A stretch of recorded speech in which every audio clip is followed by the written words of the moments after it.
ইনকিলাব মঞ্চের মুখপাত্র আমাদের প্রিয় শরীফ ওসমান হাদিকে গেল শুক্রবারে প্রকাশ্য দিবালোকে গুলি করে হত্যা করার উদ্দেশ্যে তাকে মারাত্মকভাবে আহত করা হয়েছে।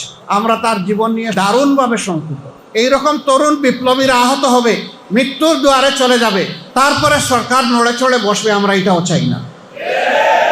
বরঞ্চ এই অবস্থা, এই দুঃসাহস কেউ যাতে না দেখাতে পারে, এই জন্য সরকারকে তার দায়িত্ব অবশ্যই পালন করতে হবে। আজকে অনেকের পদত্যাগের ব্যাপারে দাবি উঠেছে, আমরা তাদেরকে অনুরোধ করব, আপনারা পদত্যাগ নয় বরঞ্চ দায়িত্ব পালনের যোগ্য, এটাও আপনারা প্রমাণ করুন। যদি প্রমাণ করতে ব্যর্থ হন, মনে রাখবেন 5 আগস্ট বারবার ফিরে আসবে।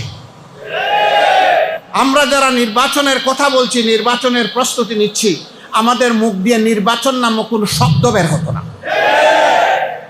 যদি 24 না হতো, আজকে ইলেকশন কমিশনের দায়িত্বপূর্ণ জায়গা থেকে মাননীয় প্রধান নির্বাচন কমিশনার যে বক্তব্য দিয়েছেন, তিনিও এই জায়গায় থাকতেন না।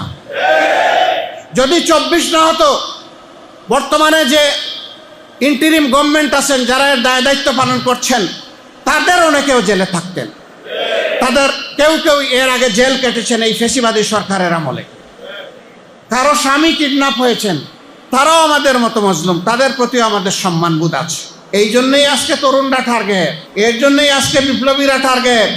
আমরা ওই সমস্ত দুষ্কৃতিকারীদেরকে বলতে চাই, এইভাবে কাপুরুষিত হামলা করে 2-1 মানুষকে দুনিয়া থেকে উঠায় দেওয়ার যে ষড়যন্ত্র তোমরা করছো জাতিকে ভয় দেখানোর, তোমাদের প্রত্যেকটি বুলেটের আঘাত এই জাতিকে নতুন করে জীবন দিবে ইনশাআল্লাহ। যদি ভালো হয়ে যাও ভালো, যদি ভালো না হও তাহলে এই জাতি তার প্রয়োজনীয় পাওনা সকলের কাছ থেকে আদায় করে ছাড়বে। ফ্যাসিবাদী আমলে যে সমস্ত মানুষকে নির্যাতন করা হয়েছে, অপমান করা হয়েছে, তাদের বিচার চাওয়ারও কোনো পরিবেশ এই দেশে থাকতো না। সুতরাং 24 আমাদের ইতিহাসের শুধু অংশ নয়, 24 এখন আমাদের কলিজার অংশ। এই 24কে সম্মান করলেই বাংলাদেশ এবং